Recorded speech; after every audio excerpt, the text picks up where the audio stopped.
about improv and, not just going into a meeting and sort of ad-libbing your way through, but really being thoughtful with the storytelling. It's so crucial to engage our clients like humans and speak to them as people and think about what your first thought is and think about how you're wrapping it up and just so it was awesome. I really came out of that renewed and inspired. Well, the Mob has a podcast as well that you can listen to every week where they feature some of the best stories out of their events, I believe, around the country. Mm-hmm. And working in the area of storytelling, I've also done improv and do a fair number of public presentations or talks. So I listen to the Moth on a regular basis just to keep that storytelling set of skills in my mind. Yeah, ultimately, advertising is still about storytelling. Technology and the digital world have provided a lot of, new channels and screens.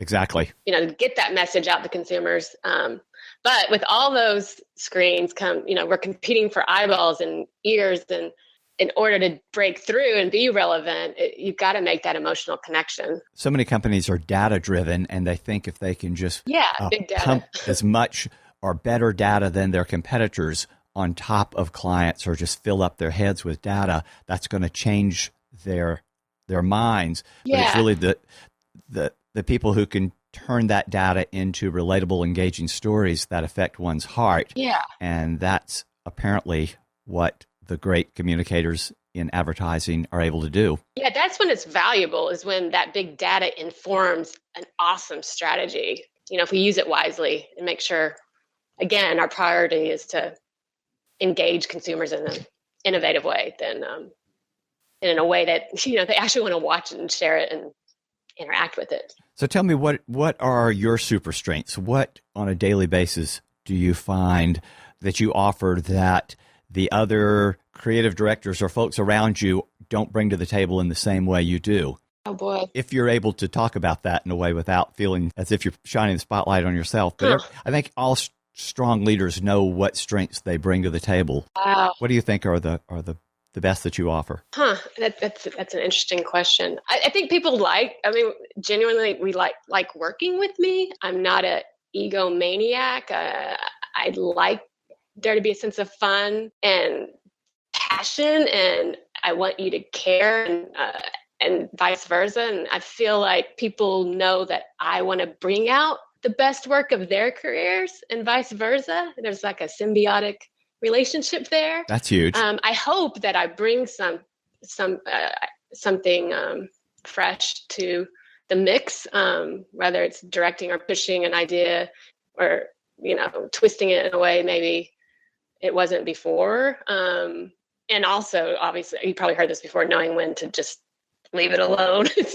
Know when to say when. It's great. Don't mess with it. But that's huge too. I mean, an issue I have with myself is it's never good enough in my mind. I feel like it can always be better.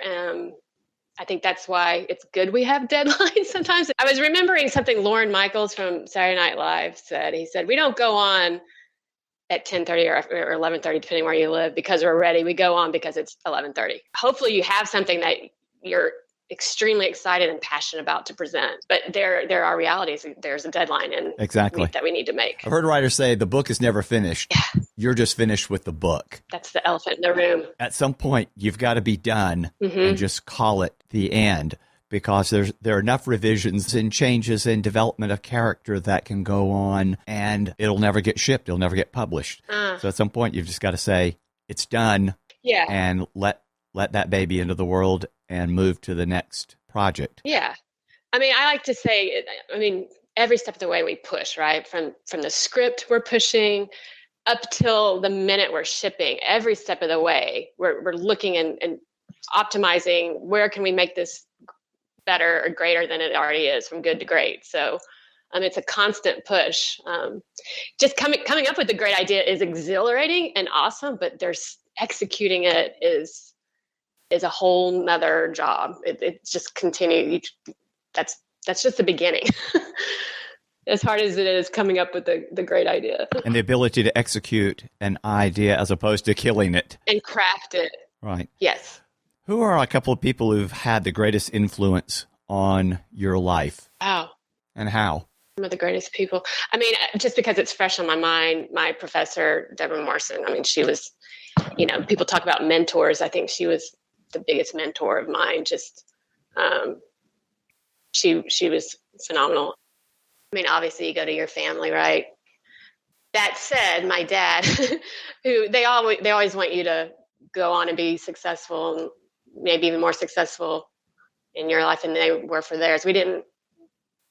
We weren't rich, but we had what we needed, and they provided me an education. And I think when I decided to go into advertising and creativity, the creative wing of advertising, I think there was some reservations from my dad. Even though they believed I could do whatever I put my mind to, there was maybe you want to go more into the business side of things, So again, so supportive, and they are so proud of me now. I still question whether they really know what I do, but they do know what a Cannes Lion is. And when I finally got one this year, they're very proud.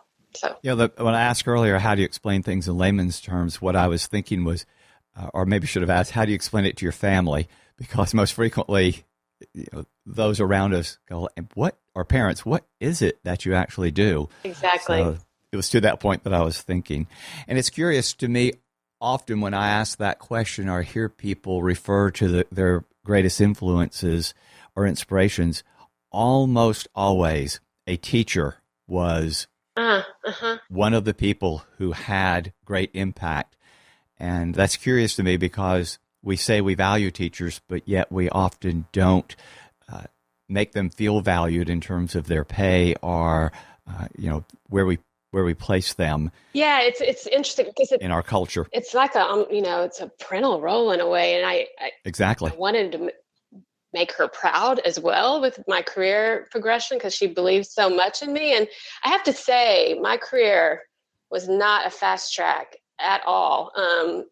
I very persistent and always push, but it is a slow, steady climb. And while I mention her and think the world of her, I just now recently, when in the One Show Awards, when we got those awards for Walmart, reached out to her to finally say thank you for everything. It is almost like I needed that medal and that award to say, look what we did. Thank you so much for everything you did for my career. And this award is as much of yours as it is mine. Wow. Yeah. What a great tribute. She's great. In my observation, most agency creative directors come out of the copywriting side of the ad production partnership. How do you view the impact on ad creation or even the strategy creation when a creative director comes from the visual versus the word perspective?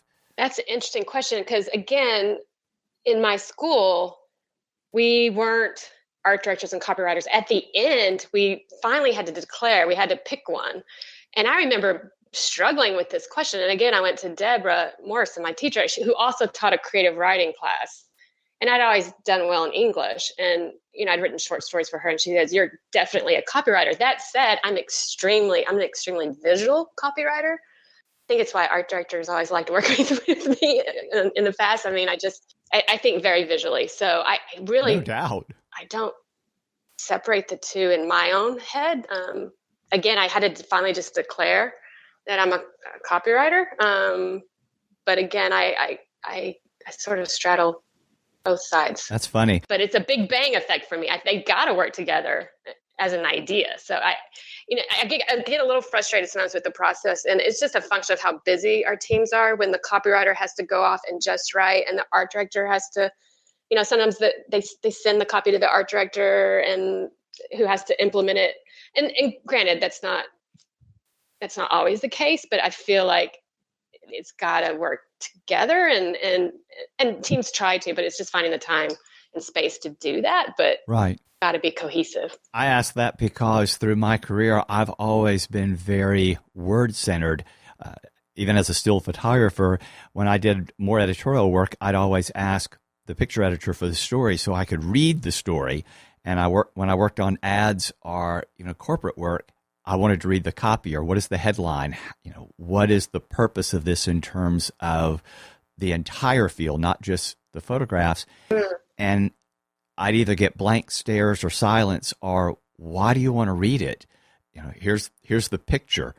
And I couldn't see it as well as I could once I read it. And I'm a reader and I'm a writer as well. Mm-hmm. And so it's always a struggle when I'm talking with somebody who only wants to talk in that one realm. So that's why I ask, because it's interesting to hear a perspective. And I love that balanced or blended maybe perspective that you've come from, mm-hmm. which is a lot more healthy to me to come out of that training versus one or the other, as if it's better. Because it's about ideas, right? It's about that concept. What's a big idea? It's not necessarily about, this is a long copy piece, but then, right. It's more conceptual than that. Right.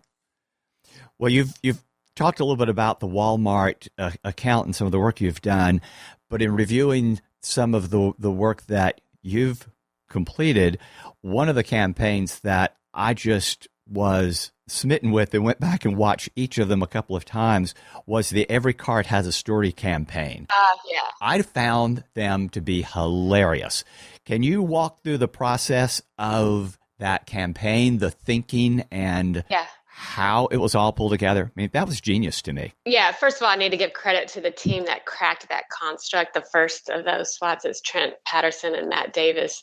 It was one of these pressure cooker situations where the client desperately needed a campaign, and we did not have one, and all the teams were working on trying to crack this. And the insight for that campaign it's almost, again, it's a human truth. When you're in the line at Walmart, long line, you can't help but peer into your neighbor's cart. Absolutely. The voyeur in you, and you can't help, at least the storyteller in me, sort of piece those items together and wow, what's going on in that house? And I do that all so that's really the time. And I look at it and I go, okay, they're buying this.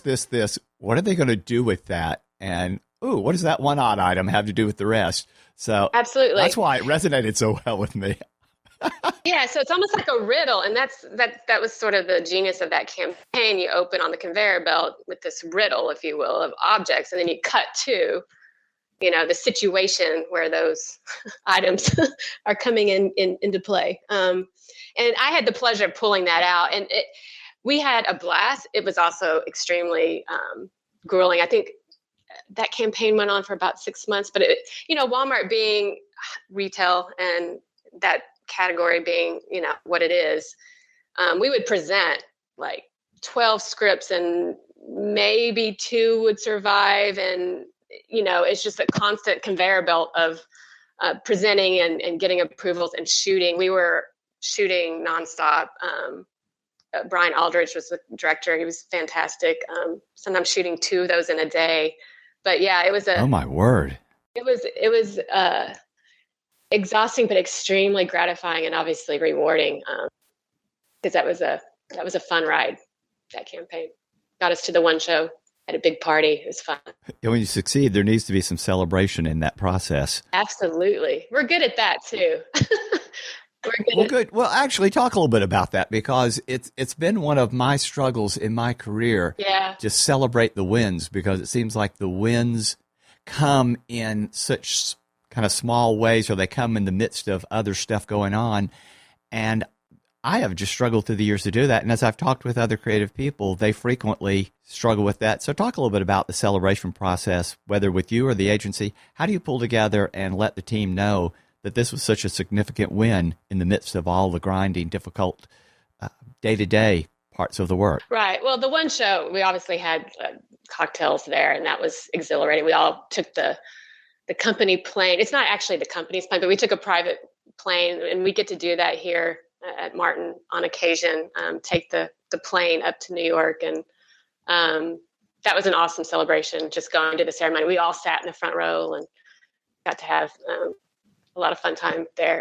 But here, again, we just won this titanium lion, and it is